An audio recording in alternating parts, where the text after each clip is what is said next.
നമസ്തേ. ഓം ശ്രീകൃഷ്ണ ഗംഗാദേവി നമഃ. ഓം ശ്രീകൃഷ്ണ ഗംഗാദേവി ജ്യോതിഷാലയം ജ്യോതിഷ പഠന സഹായിയിലേക്ക് നല്ലവരായ എല്ലാ ജ്യോതിഷ പഠിതാക്കൾക്കും സ്വാഗതം. ഇന്ന് നമ്മളിവിടെ വിശകലനം ചെയ്യുന്നത്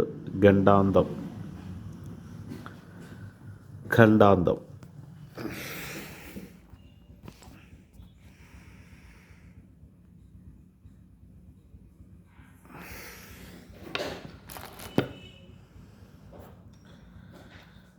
അശ്വതി ഭരണി കാർത്തികകാല് മേടക്കൂറ്, കാർത്തിക മുക്കാല് രോഹിണി മകീരത്തിലര ഇടവക്കൂറ്, മകീരത്തിലര തിരുവാതിര പുണർതം മുക്കാല് മിഥുനക്കൂറ്, പുണർതംകാല് പൂയവായില്യം കർക്കിടകക്കൂറ്, മകംപൂരം ഉത്രംകാല് ചിങ്ങക്കൂറ്, ഉത്രമുക്കാല് അത്തം ചിത്തിര അര കന്നിക്കൂറ്, ചിത്തിര അര ചോതി വിശാഖം മുക്കാല് തുലാക്കൂറ്, വിശാഖംകാല് അനിഴംകെട്ട വൃശ്ചികക്കൂറ്, മൂലം പുരാട ഉത്രാടംകാല് ധനുക്കൂറ്, ഉത്രാടം മുക്കാല് തിരുവോണം, ഔട്ടത്തിലര മകരക്കൂറ്, ഔട്ടത്തിലര ചതയം, പൂരുരുട്ടാതി മുക്കാല് കുംഭക്കൂറ്, പൂരുരുട്ടാതികാല് ഉത്രട്ടാതി രേവതി മീനക്കൂറ്.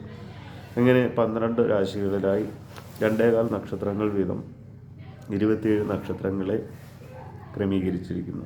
ഇതിൽ ആദ്യത്തെ 4 രാശികളായിട്ടുള്ള മേടം, ഇടവം, മിഥുനം, കർക്കിടകം, ഈ 4 രാശികൾ സൃഷ്ടിഖണ്ഡത്തിലും,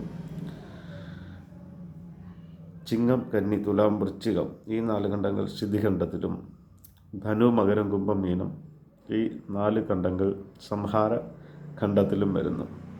ഖണ്ഡാന്തം പറഞ്ഞ് ആണ് ഖണ്ഡാന്തം ആയത്. ആയില്യം, കേട്ട, രേവതി ഇവയുടെ അവസാനത്തെ 3.25 നാഴിക ഖണ്ഡാന്തം. അതുപോലെ അശ്വതി, മകം, മൂലം ഇവയുടെ ആദ്യത്തെ 3.25 നാഴിക ഖണ്ഡ ആദ്യം. ഖണ്ഡ ആദ്യത്തെയും ഖണ്ഡാന്തം എന്ന് തന്നെയാണ് പറയുന്നത്. ഖണ്ഡാന്ത സംഭവോ മർത്യ മാതൃ പിതൃ കുലാന്തക. എന്നാൽ അവരുടെ കാലത്ത് നന്നായിരിക്കും എന്ന് പറയപ്പെടുന്നു. നന്ദി, നമസ്കാരം.